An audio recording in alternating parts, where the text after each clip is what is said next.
நீங்கள் அருகம்புல் அப்படிங்கிறது காலை நேரத்தில் இன்றைக்கி சாதாரணமாக லேசாக குளிர் அடிச்சதுனாலே சளி பிடிக்குது, ஜலதோஷம் பிடிக்குதுன்னு நிறைய பேர் ஒத்துக்காமல் இருந்துகிட்டு இருக்கிறோம். ஆனால் அந்த மார்கழி பனியில் காலை நேரத்தில் அருகம்புல்ல போய் தொட்டைங்கன்னு வைங்களே, அதுவே உங்களுக்கு குளிராக இருந்துகிட்டு இருக்கும். அவ்வளவு ஜில்னஸ் இருக்கும், அதுவே ஐஸ் கட்டியமாக இருந்துகிட்டு இருக்கும். அந்த பனி இருக்கக்கூடிய அந்த காலை நேரத்தில் அருகம்புல்லை உங்கள் கையால் எடுத்து அதை தண்ணியில் நினச்சி ஒரு சொம்பு தண்ணியில் அந்த அருகம்புல்லை வச்சு அந்த அருகம்புல்லை நீங்கள் மாலையாக முடிஞ்ச அளவுக்கு கட்டி பிள்ளையாருக்கு போடும் பொழுது அந்த அருகம்புல் பட்டிருக்கிற அந்த பனித்துளியோட காற்று, அதே மாதிரி இந்த சாதாரணமாக தண்ணி இருக்கக்கூடிய இந்த ஜல காற்று, இது எல்லாத்துக்கும் மேலே ஈரப்பத காற்று, இது எல்லாவற்றுக்கும் மேலாக கருங்கல்லால் வடிவமைக்கப்பட்ட அந்த பிள்ளையார் சிலை மீது இந்த பன்னீர் துளி பட்டு அல்லது இந்த தண்ணீர் பட்டு அதில் வரக்கூடிய காற்று.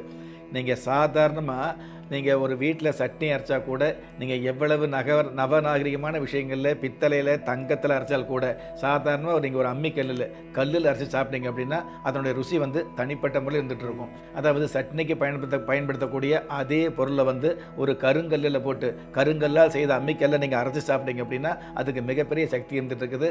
ரெண்டாவது, அந்த கருங்கல்லுடைய இரும்பு சக்தி உங்களுக்கு கிடச்சிட்டு இருக்குது. எல்லாவற்றுக்கும் மேலாக கள்ள தின்னால் கூட ஜீரணமாகுங்கிற விஷயத்தை சொல்லக்கூடிய விஷயமா இந்த கருங்கல் இருந்துட்டு இருக்குது.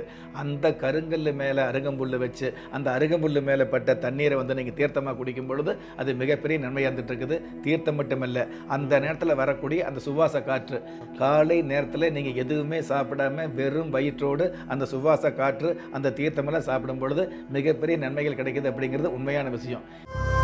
தீபஜோதியில் இல்லங்களிலும் உள்ளங்களிலும் பவித்திரம் பரவட்டும்.